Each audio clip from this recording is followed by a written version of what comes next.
आज कैबिनेट में 12 हमारे ऑफिशियली और 2 अनऑफिशियली एजेंडे आज इसमें आए हैं। एक एजेंडा विड्रॉ किया गया, जिसमें सबसे पहले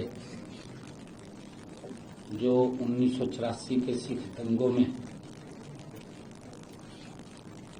पीड़ित परिवारों के सदस्यों को हमने नौकरी देने की, एक परिवार के एक सदस्य को नौकरी देने की बात कही थी। हम सब जानते भी हैं कि आदरणीय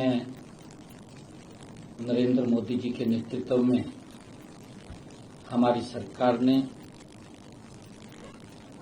1984 के सिख विरोधी दंगों के पीड़ित परिवारों के दर्द को समझते हुए उनके परिवार के एक सदस्य को रोजगार प्रदान करने का हमने निर्णय किया था। इसकी घोषणा मैंने विधानसभा पटल के ऊपर की थी मानसून सत्र में। अभी ऐसे पीड़ित परिवार के मैंने कहा था कि एक सदस्य को हम HKRN के माध्यम से उनको नौकरी दी जाएगी। मंत्रिमंडल ने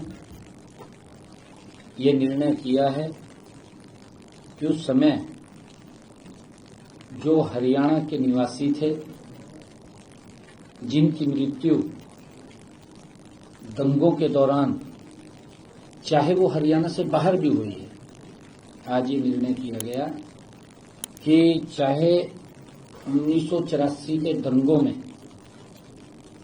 कोई व्यक्ति अगर हरियाणा से बाहर भी था और वहां पर उसकी मृत्यु हो गई, तो उनके आश्रितों को भी नौकरी दी जाएगी। इसको जो हमने कहा है कि HKRN के माध्यम से उनको 58 वर्ष तक कोई नहीं हटा पाएगा। आज की हमारी मंत्रिमंडल की बैठक में ये सर्वसम्मति से निर्णय लिया गया है। वहीं पर हमने स्वामित्व योजना और ड्रोन जो आबादी देय क्षेत्रों में कब्जा धारकों को स्वामित्व अधिकार पत्र और ड्रोन आधारित सर्वेक्षणों के परिणामों को कानूनी आधार प्रदान करने का निर्णय भी किया है। इस संबंध में आज बैठक में एक अध्यादेश को मंजूरी दी गई है। इससे आबादी देय क्षेत्रों में कब्जा धारकों को ड्रोन सर्वे और प्रॉपर्टी कार्ड के आधार पर स्वामित्व अधिकार प्रदान होंगे और इस पूरी प्रक्रिया को कानूनी मान्यता भी प्रदान होगी। इससे लोग बैंक ऋण सहित गांव के अंदर, क्योंकि इस प्रकार की बातें आती थी कि हमारे नाम नहीं हो रहा, लोग बैंक ऋण सहित अन्य वित्तीय सेवाओं का लाभ भी वो उठा सकेंगे।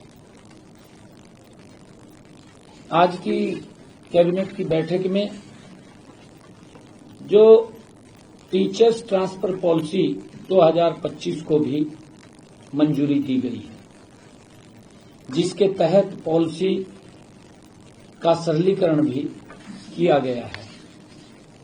नई पॉलिसी के तहत जॉनिंग का कंसेप्ट हटा दिया गया है।